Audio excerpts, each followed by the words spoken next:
E aí galerinha, tudo bem? Eu sou o Fábio e esse é o canal Conteúdos Ambientais.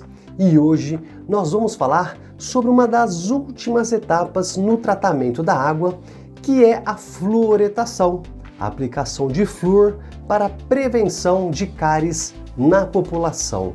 Bora lá?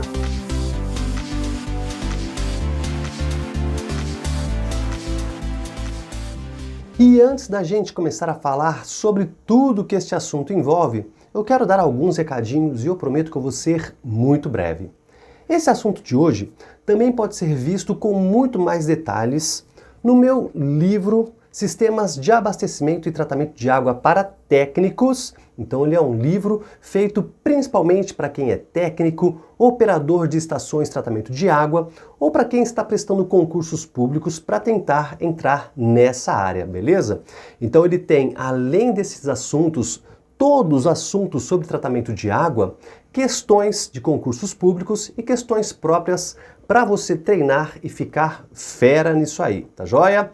E os links para aquisição tanto do livro físico quanto do e-book eu vou deixar no primeiro comentário deste vídeo aqui.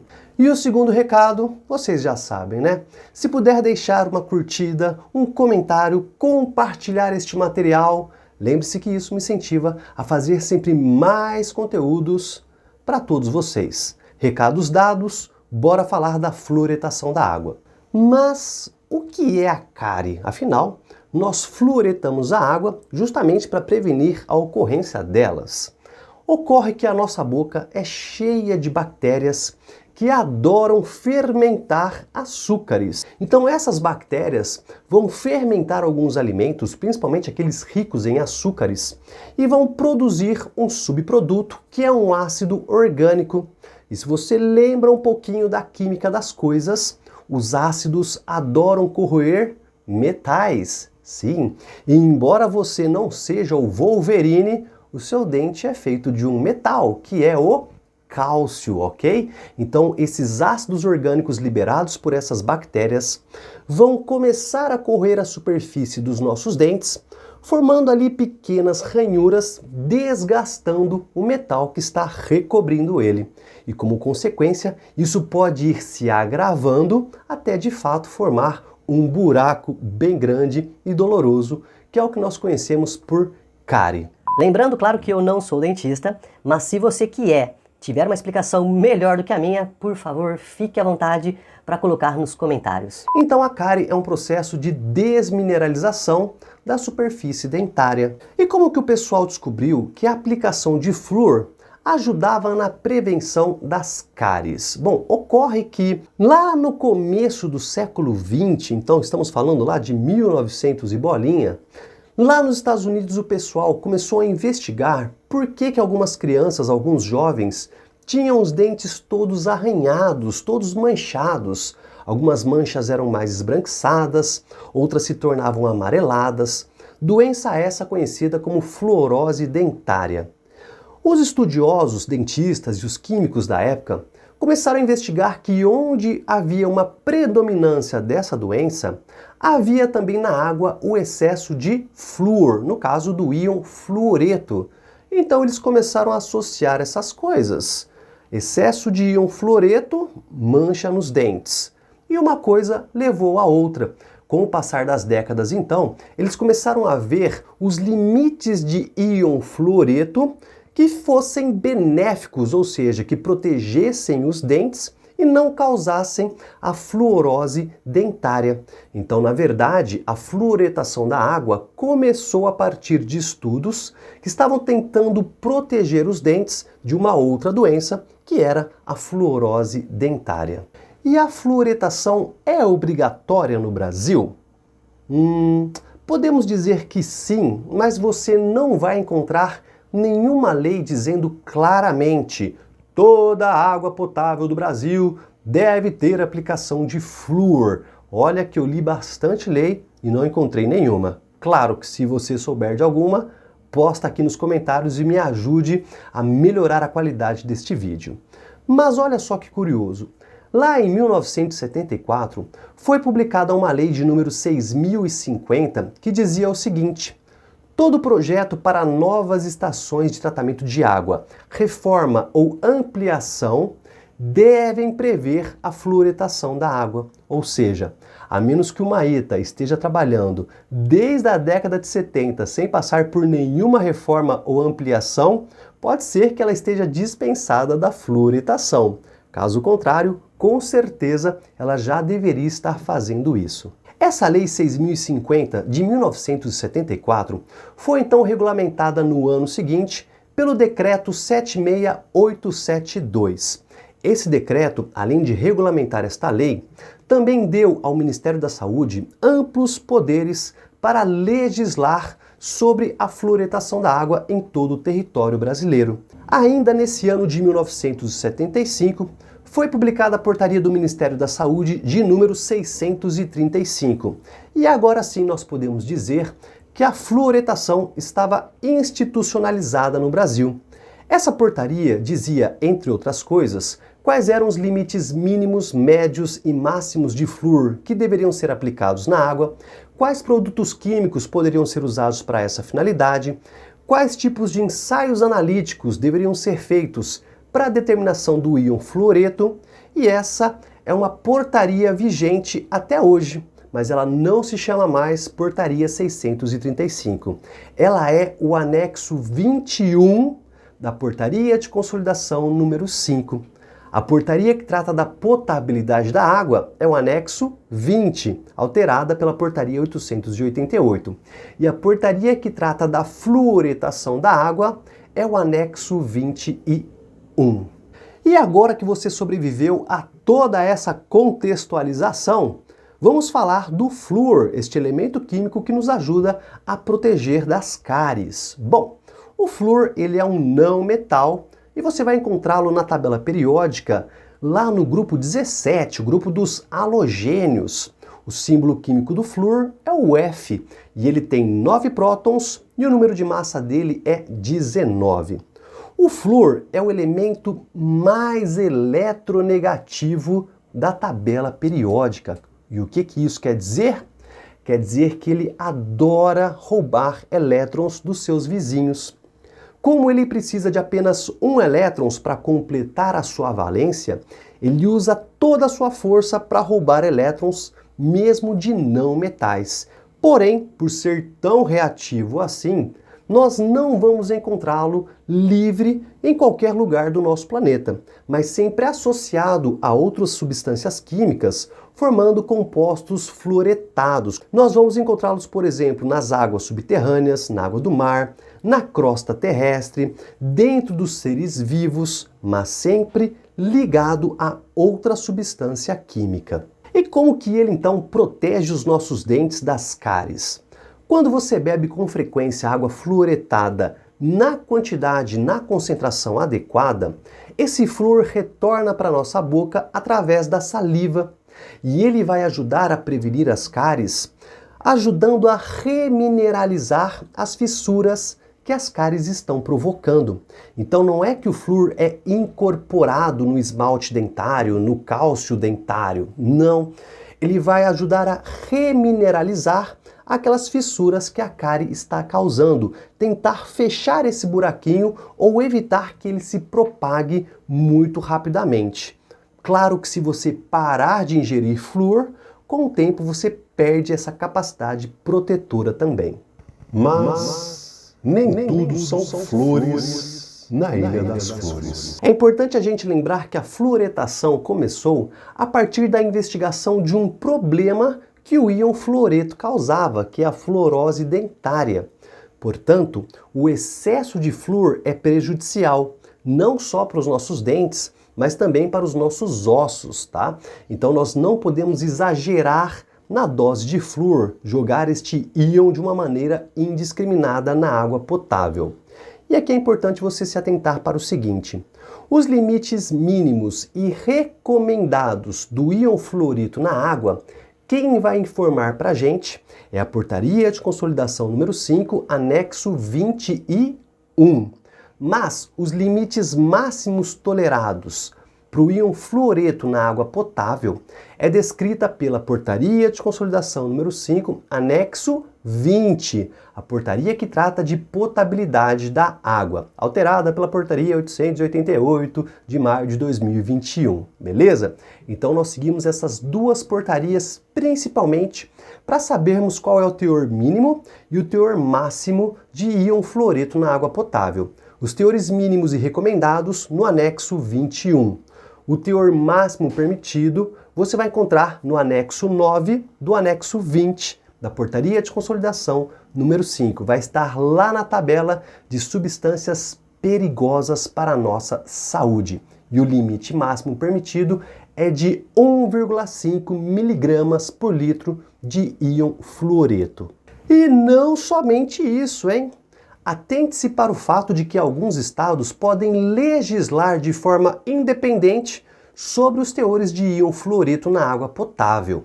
Aqui no estado de São Paulo, por exemplo, nós temos uma resolução da Secretaria de Saúde de 1995 que determina que o teor recomendável de íon fluoreto na água potável para o meu estado é de 0,7 miligramas por litro, sendo que o máximo permitido é de 0,8 e o mínimo é de 0,6, beleza? Então, além do anexo 21, do anexo 20 também, você deve ficar de olho se existe alguma resolução estadual para os limites do íon fluoreto. Beleza, professor, mas como que eu vou decidir qual é a melhor concentração de íon fluoreto para aplicar na água aqui na minha estação de tratamento? Isso vai depender da temperatura máxima do ar. Sim, a concentração de fluoreto que deve ser aplicada na água vai depender de uma média das temperaturas máximas do ar que foram encontradas durante o dia ao longo dos últimos 12 meses. Em lugares mais quentes, as pessoas têm uma tendência a ingerir mais líquidos durante o dia, uma vez que está mais calor. Então a quantidade de fluoreto que eu vou aplicar é menor, porque vai ser compensada pela quantidade de água. Em regiões mais frias, a quantidade de água que as pessoas costumam consumir ao longo do dia é menor. Então eu vou aplicar uma dose de fluoreto maior para compensar essa diferença de temperatura. Trabalhos realizados por Galligan e Vermillion lá na década de 50 nos ajudaram a elucidar tudo isso daí. Os autores pesquisaram qual era a quantidade ideal de íon fluoreto para não causar a fluorose dentária e não deixar também os dentes desprotegidos. E eles chegaram a uma equaçãozinha matemática bem simples, cuja variável principal é a temperatura do ar, a média de temperaturas máximas do ar analisadas durante os últimos 12 meses. E o cálculo é o seguinte: a concentração de íon fluoreto que deve ser aplicada na água é igual a uma constante, 22,2, dividida por um termo chamado de E, que é uma estimativa da quantidade de água que crianças entre 5 e 6 anos bebem de água ao longo do dia. Ou seja, 5 a 6 anos é o ideal porque é a idade de formação dos dentes dessas crianças. Esse E é igual a 10,3 mais 0,75 vezes T, ou seja, a média das temperaturas máximas do ar analisadas durante os últimos 12 meses. Então, em função de T, nós vamos saber qual é a concentração de íon fluoreto que deve ser aplicada.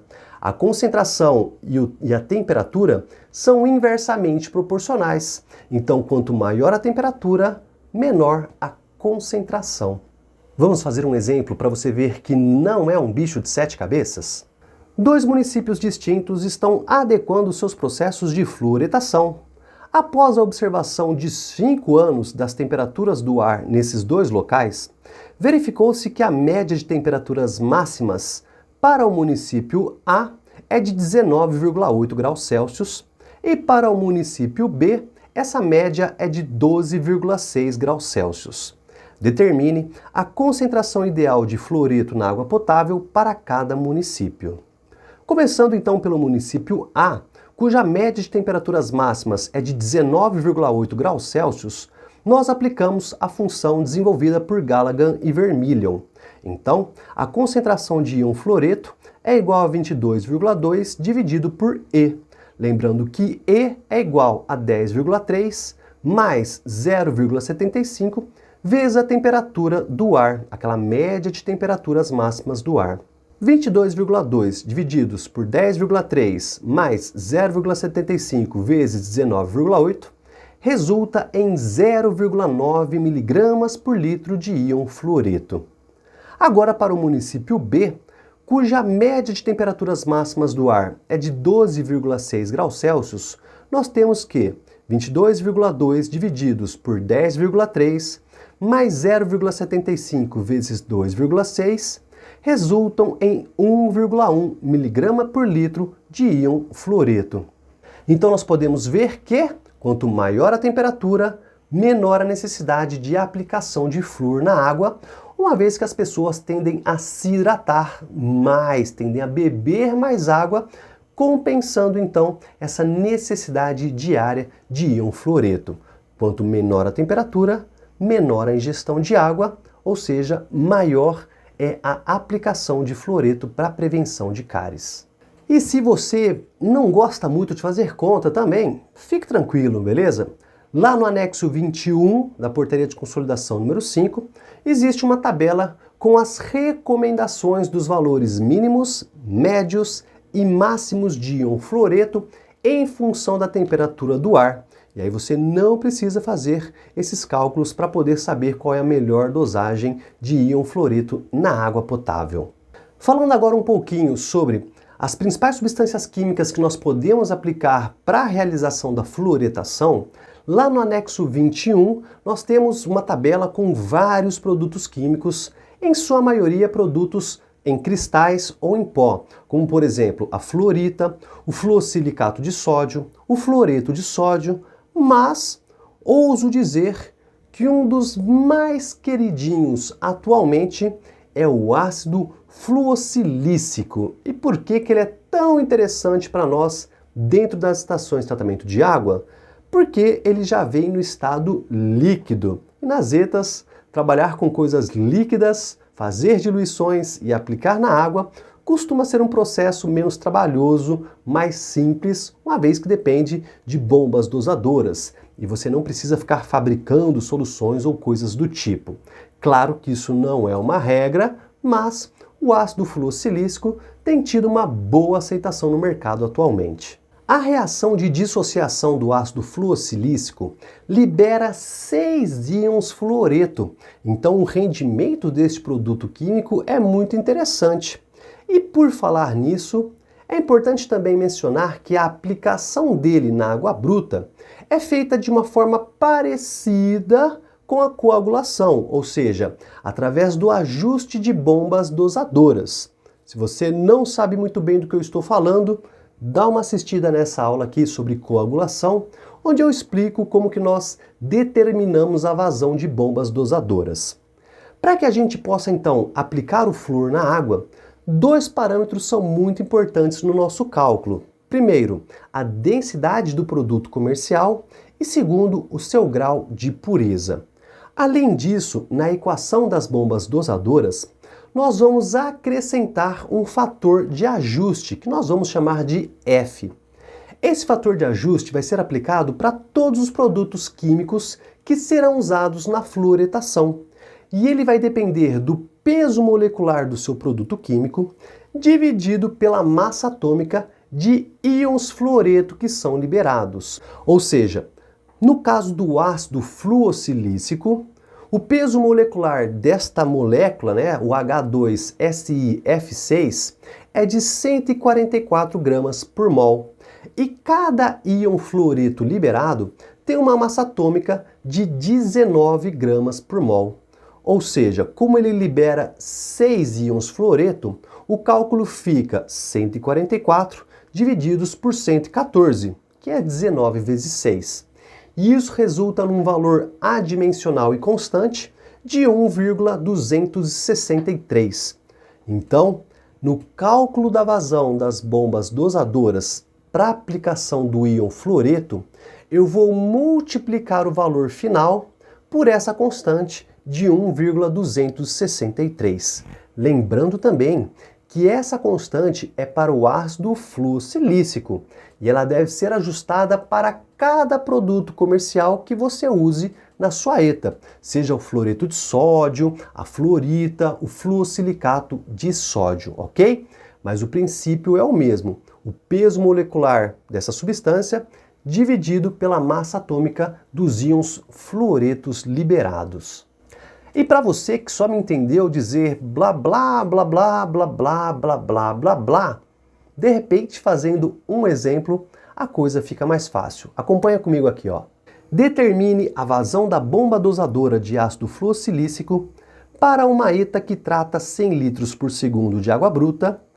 Considere que a água bruta contém naturalmente 0,1 mg por litro de íon fluoreto e a concentração ótima para o município é de 1,0 mg por litro de íon fluoreto. O produto químico comercial possui uma densidade de 1,1748 gramas por mililitros e a concentração é de 20%. Nós vamos iniciar o nosso exercício determinando qual é a concentração de ácido fluosilícico na solução comercial adquirida. Se o fabricante informa que a concentração comercial é de 20% e a densidade é de 1,1748 gramas por mililitro, a concentração de ácido fluosilícico nessa solução, então, vai ser 20%, ou seja, 20 dividido por 100, vezes a densidade. E isso resulta em aproximadamente 0,235 gramas por mililitro. Eu vou converter este valor para miligramas por litro, uma vez que essa é a concentração mais habitual de ser usada nos cálculos. Então, nós temos uma concentração de ácido fluosilícico nesta solução de 235.000 miligramas para cada litro de solução. Agora, então, nós podemos determinar a vazão da bomba dosadora de ácido fluosilícico em razão da vazão de água bruta e da concentração ótima de íon fluoreto que eu quero alcançar. Se a água bruta já possui naturalmente 0,1 mg por litro de íon fluoreto e eu quero alcançar um teor de 1 mg por litro, então eu vou adicionar essa diferença de 0,9 mg por litro de íon fluoreto. Vale lembrar também que nessa equação da bomba dosadora nós vamos acrescentar aquele fator de correção, aquele fator de proporcionalidade de 1,263 correspondente ao ácido fluosilícico. Portanto, a vazão da bomba dosadora vai ser a vazão de água bruta vezes a concentração de íon fluoreto que eu quero alcançar na água bruta, divididos pela concentração do meu produto químico comercial, vezes 1,263. Ou seja, 100 litros por segundo vezes 0,9 mg por litro, divididos por 235.000 miligramas por litro, vezes 1,263. E isso resulta num valor bem pequenininho, 0,00038 litros por segundo, ou seja, ajustando as unidades, isso é equivalente a 0,38 mililitros por segundo, o que ainda é muito pequeno. Então, ajustando essa unidade para outras vazões possíveis, nós temos o equivalente a 23 mililitros por minuto, ou 1,38 litros por hora, ou 33 litros por dia de ácido fluosilícico que deve ser aplicado na água bruta para conseguir deixá-la com 1 mg por litro de íon fluoreto quando esta água se tornar potável. E se você quiser mais exemplos ou uma descrição mais detalhada desses cálculos, tem tudo aqui no meu livro, no meu e-book, joia? No livro também eu falo sobre a aplicação do produto na forma sólida e também sobre cones ou cilindros de saturação que também são usados para aplicação de flúor na água. Mas para que este vídeo não fique muito extenso, eu vou me ater hoje somente ao ácido fluosilícico e a essa metodologia de cálculo que eu acabei de explicar aqui.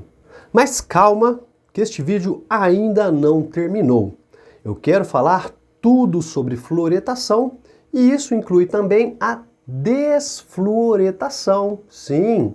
O que nós fazemos então quando a água já tem flúor além do recomendado para as pessoas? Nesse caso, nós aplicamos técnicas chamadas de desfluoretação, que vão diminuir o teor de íon fluoreto na água potável. E essas técnicas podem ser as mais variadas possíveis, podem ser soluções individuais, podem ser soluções conjuntas, ou seja, aplicar mais de uma delas simultaneamente, e aqui eu vou falar das 4 principais. A primeira delas é a adsorção. Nós fazemos o uso de zeólitas, carvão ativado, resinas sintéticas ou outros produtos que conseguem adsorver o íon fluoreto.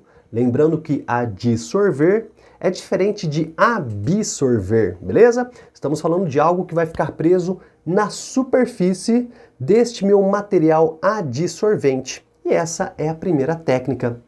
Podemos fazer também o tratamento químico, ou seja, usar sais contendo cálcio que vão reagir com o fluoreto, formando o que nós chamamos de fluoreto de cálcio, que é um precipitado insolúvel. E se é precipitado e insolúvel, eu consigo retirar nos processos de clarificação da água. Então, como consequência, eu vou ter uma maior geração de lodo no meu processo de tratamento, mas é uma possibilidade. A terceira é a diluição simples. Como o íon fluoreto é medido através de uma concentração, se eu aumentar o volume do líquido, o volume do meu solvente, eu diminuo a concentração do meu soluto. Então, se você tem algum manancial de água livre de íon fluoreto e você pode adicioná-la na água que tem uma alta concentração, você consegue reduzir a concentração de íon fluoreto. Ou pode ser até mesmo dentro do próprio sistema. Uma parte da água é retirada, passa por algum outro processo de desfluoretação, fica livre deste íon, e ela volta para se misturar com a água bruta para reduzir a concentração do íon fluoreto. E a quarta possibilidade, dentre tantas existentes, é a mais cara de todas, provavelmente, que é a osmose reversa, né? Passar o íon por uma membrana super fininha e vai fazer com que este íon fique retido do lado de fora dela e a água pura sai do outro lado. Mas aí cada operador, cada estação tem que avaliar os custos-benefícios e existem também outras possibilidades no mercado. Beleza? Então é isso, galerinha. Espero ter abordado o máximo de coisas possíveis sobre fluoretação da água. Joia? Se ficou alguma dúvida ou se eu falei alguma bobagem, posta aí nos comentários que eu tento responder o mais breve possível. No primeiro comentário também vão estar os links para a aquisição do meu livro físico ou do meu e-book Sistemas de Abastecimento e Tratamento de Água para Técnicos. E se você gostou e puder deixar aquele joinha, comentar, compartilhar, lembre-se que isso me incentiva a fazer sempre mais conteúdos ambientais para todos vocês. E por último, eu prometo que eu encerro este vídeo, não esqueça também que a Conteúdos Ambientais agora é uma empresa. Então, se você quiser uma palestra, treinamento, consultoria, basta entrar em contato e a gente consegue desenrolar qualquer coisa. Beleza? Então, por hoje é só. Um abraço, um beijo e um queijo e até o nosso próximo vídeo.